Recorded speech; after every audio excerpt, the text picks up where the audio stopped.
Shalom adik-adik yang dikasihi Tuhan, selamat menikmati kasih Tuhan di hari ini. Adik-adik yang dikasihi Tuhan, kita akan merenungkan satu bagian firman Tuhan.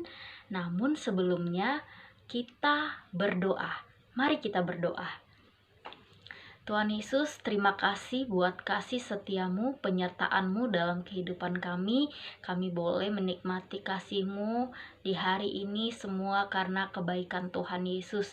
Saat ini kami akan merenungkan firman-Mu, kiranya Engkau memberkati firman ini agar kami dapat mengerti dan memahami firman-Mu dalam hidup kami. Terima kasih Tuhan Yesus, dalam nama Tuhan Yesus kami berdoa dan bersyukur kepadamu. Amin.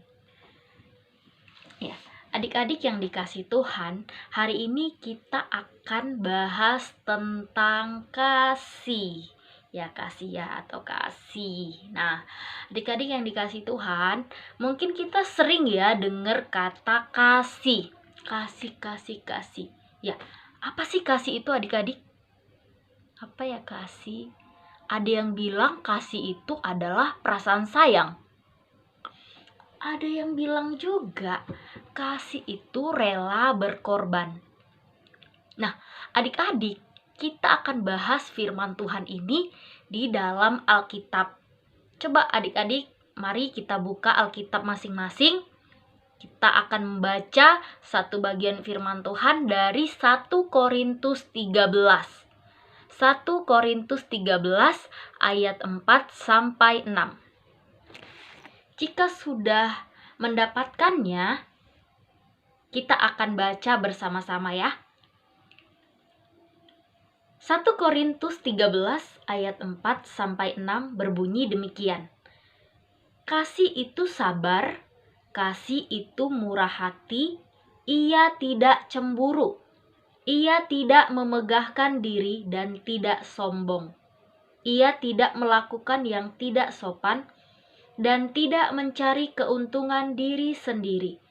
Ia tidak pemarah dan tidak menyimpan kesalahan orang lain.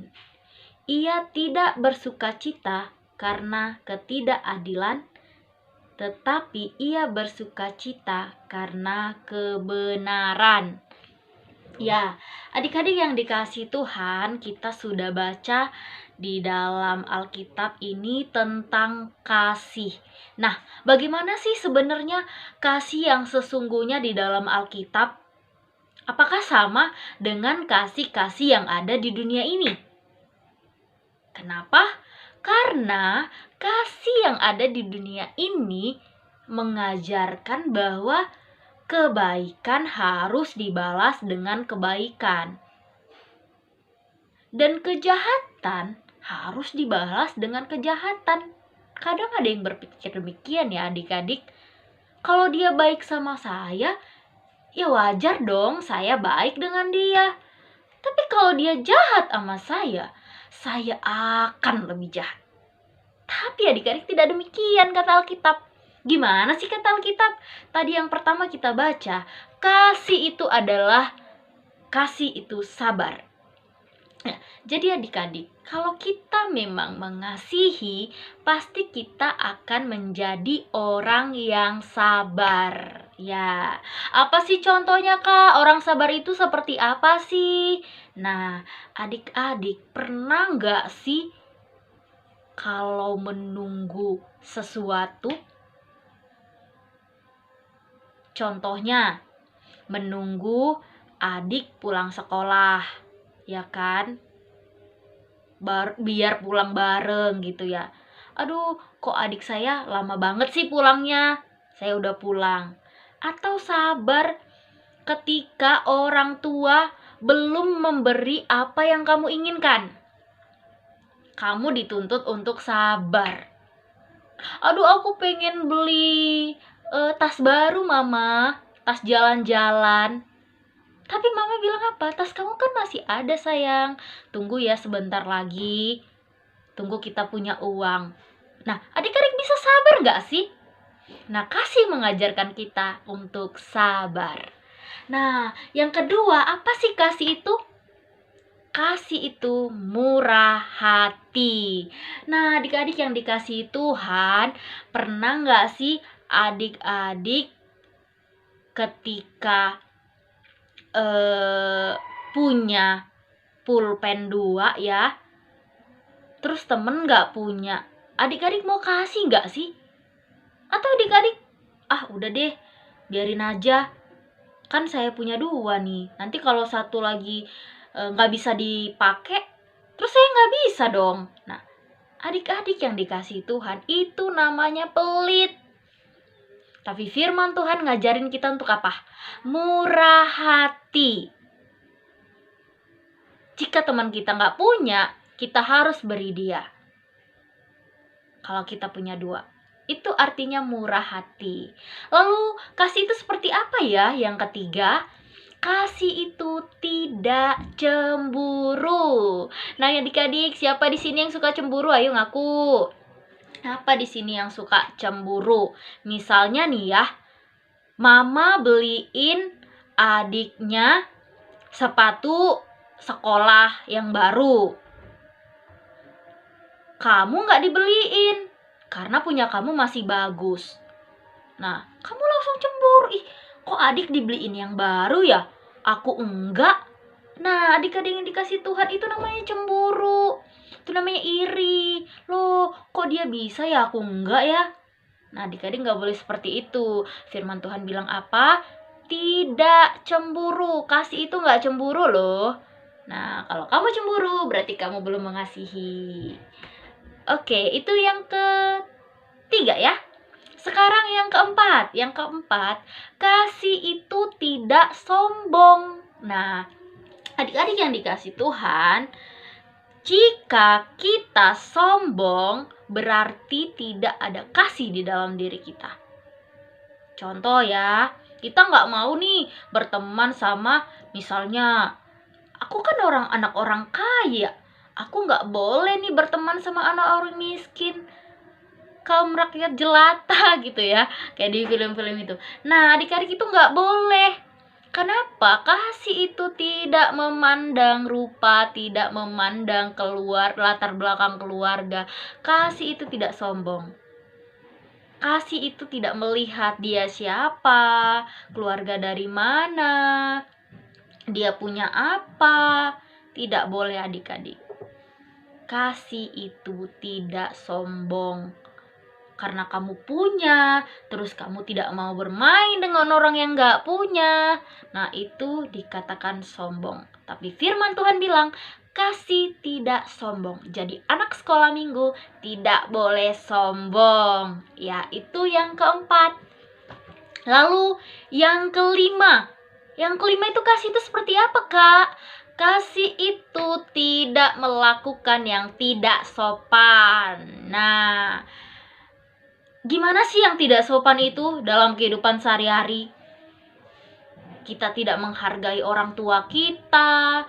Misalnya kita disuruh orang tua cuci piring atau nyapu rumah, kita tidak mau, itu tidak sopan. Atau kita tidak menghargai kakak kita. Kakak kita harusnya kita panggil kakak tapi kita panggil namanya, itu juga tidak sopan. Seperti apa lagi yang tidak sopan?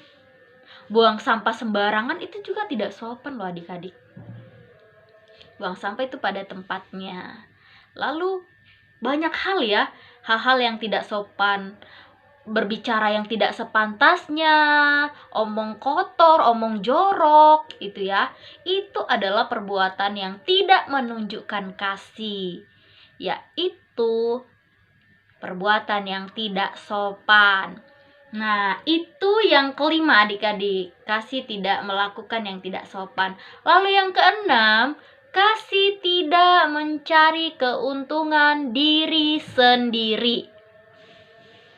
Kalau kita mau mencari keuntungan diri kita sendiri, itu namanya tidak memiliki kasih. Saya berteman sama dia, saya dapat apa ya? Nah, itu namanya mencari keuntungan. Harusnya kita tulus dong dalam kehidupan ini ya, adik-adik.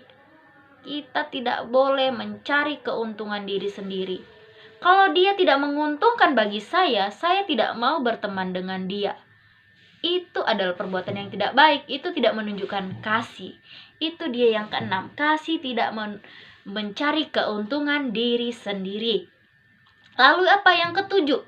Yang ketujuh, kasih itu tidak pemarah. Ayo adik-adik, siapa di sini yang suka marah-marah di rumah, di sekolah, dimanapun? Ada nggak? Ada ya? Nah, mulai sekarang tidak boleh lagi marah-marah. Firman Tuhan bilang apa? Kasih itu tidak pemarah. Kasih itu harusnya memaafkan. Kasih itu bisa mengatakan yang baik, tidak harus dengan marah-marah. Bisa mengontrol, mengendalikan kemarahan kita. Pernah nggak adik kalau marah itu nggak karu-karuan? Bisa tendang sana, tendang sini, ngesot sana, ngesot sini. Nah, itu tidak baik adik-adik. Itu namanya tidak memiliki kasih, karena kasih adalah tidak pemarah. Lalu yang ke-8, ini yang terakhir adik-adik dalam teks ini, kasih tidak menyimpan kesalahan orang lain. Nah, adik-adik yang dikasihi Tuhan, pernahkah adik-adik ketika temanmu atau adikmu atau orang tuamu yang menyakiti hatimu, kamu tidak memaafkan? Kamu sangat marah, kamu menyimpan dendam itu. Adik-adik, Kain dan Habel ya. Kenapa kakaknya membunuh adiknya? Kenapa? Karena ini dia, iri hati, lalu tidak bisa memaafkan memaafkan diri sendiri, yang ya itu tadi, gara-gara cemburu akhirnya dia membunuh. Loh, kalau kita menyimpan kesalahan orang lain, kita juga bisa menyakiti hati orang lain adik-adik. Makanya kita harus memiliki hati yang memaafkan, yang mengampuni. Karena Tuhan Yesus sendiri juga mengampuni kesalahan kita, mengampuni dosa-dosa kita. Justru Allah itu disebut kasih. Allah itu mengasihi kita, maka kita juga harus mengasihi teman-teman kita, sesama kita, orang yang menyakiti hati kita. Adik-adik yang dikasihi Tuhan, mari ketika temanmu salah, melakukan kesalahan, membuatmu jengkel, membuatmu marah, milikilah hati yang rendah hati, yang mau memaafkan, yang mau mengampuni. Karena siapa sih di antara kita yang tidak melakukan kesalahan? Kita semua pernah melakukan kesalahan. Maka dari itu, mari kita memiliki hati yang rendah hati dan mau memaafkan. Seperti Tuhan Yesus memaafkan kesalahan-kesalahan kita, mengampuni kesalahan-kesalahan kita. Ya, demikian pengertian kasih dalam teks ini, 1 Korintus 13. Mari kita adik-adik belajar untuk memiliki kasih seperti di dalam firman Tuhan hari ini. Apa aja itu? Masih ingat? Masih ingat gak sih? Ya, yang pertama, kasih itu sabar. Yang kedua, kasih itu murah hati. Yang ketiga, kasih itu tidak cemburu. Yang keempat, kasih itu tidak sombong. Yang kelima, kasih tidak melakukan yang tidak sopan. Yang keenam, kasih tidak mencari keuntungan diri sendiri. Yang ketujuh, kasih tidak pemarah. Yang kedelapan, kasih tidak menyimpan kesalahan orang lain. Ya, demikian firman Tuhan. Mari kita berdoa. Tuhan Yesus, terima kasih buat kebenaran firman-Mu yang mengingatkan kami kembali untuk memiliki kasih yang daripada Allah. Kasih Tuhan Yesus yang mengasihi kami, demikian kami juga boleh mengasihi sesama kami, mengasihi teman-teman kami, mengasihi adik kakak kami, mengasihi orang tua kami. Ajar kami memiliki kasih seperti Engkau ya Allah. Mampukan kami anak-anak-Mu ini untuk dapat melakukan firman-Mu dalam kehidupan kami hari lepas hari. Terima kasih Tuhan Yesus, dalam nama anak-Mu Tuhan Yesus Kristus kami telah berdoa dan bersyukur kepadamu. Amin. Ya, demikian persekutuan ibadah kita di hari ini adik-adik. Tuhan Yesus memberkati.